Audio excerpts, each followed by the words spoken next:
Google is calling the next version of its mobile operating system Android KitKat. The news comes as a surprise as the firm had previously indicated version 4.4 of the OS would be key lime pie. The decision to brand the software with the name of Nestlé's chocolate bar is likely to be seen as a marketing coup for the Swiss food and beverage maker. However, Google told the BBC that it had come up with the idea and that neither side was paying the other. "This is not a money-changing hands kind of deal," John Lagerling, director of Android Global Partnerships, told the BBC. "Instead," he said, "the idea was to do something fun and unexpected." However, one branding expert warned there were potential pitfalls to such a deal. "If your brand is hooked up with another, you inevitably become associated with that other brand, for good or ill," said Simon Myers, a partner at the consultancy Profit. "If that brand or business has some reputational issues that emerge, it would be naive to think as a brand owner that your good name, your brand equity,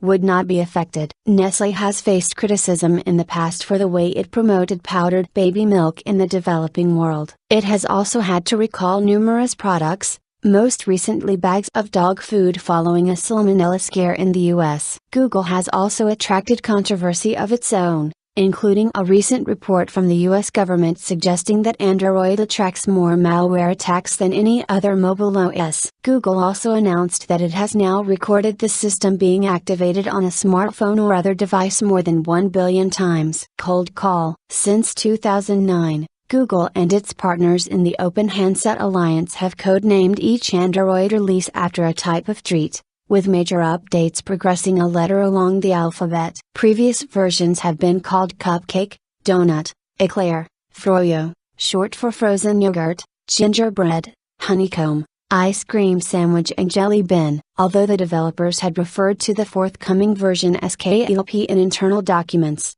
Mr. Lagerling said the team decided late last year to opt instead for the chocolate bar. "We realized that very few people actually know the taste of a key lime pie," he explained. "One of the snacks that we keep in our kitchen for late night coding are KitKats. And someone said, 'Hey, why don't we call the release KitKat?' We didn't even know which company controlled the name, and we thought that, the choice, would be difficult. But then we thought, well, why not? And we decided to reach out to the Nestle folks." Mr. Lagerling said he had made a cold call to the switchboard of Nestle's UK advertising agency at the end of November to propose the tie-up. The next day, the Swiss firm invited him to take part in a conference call. Nestle confirmed the deal just 24 hours later. "Very frankly, we decided within an hour to say let's do it," Patrice Bula, Nestle's marketing chief told the BBC. Mr. Bula acknowledges there were risks involved. For example, if the new OS proved to be crash-prone or particularly vulnerable to malware, it could cause collateral damage to KitKat's brand. "Maybe I'll be fired,"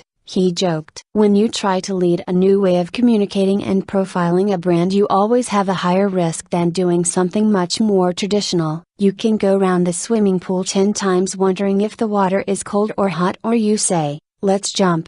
Secret story. Executives from the two firms met face-to-face at a secret event held at Mobile World Congress in Barcelona in February to finalize the details. To promote the alliance, Nestle now plans to deliver more than 50 million chocolate bars featuring the Android mascot to shops in 19 markets, including the UK, US, Brazil, India, Japan and Russia. The packaging had to be produced in advance over the past 2 months. But despite the scale of the operation, the two firms managed to keep the story a secret. Keeping it confidential was paramount to Google's strategy, acknowledges Mr. Bula. Absolutely nothing leaked. The Android team also took steps to preserve the element of surprise, notifying only a tight team about the decision. "We kept calling the name key lime pie internally and even when we referred to it with partners," revealed Mr. Lagerling. "If we had said, the K release is, by the way, secret, then people would have racked their minds trying to work out what it was going to be." Most Google employees will have learned of the news only when a statue of the Android mascot made out of KitKats was unveiled at the firm's Mountain View,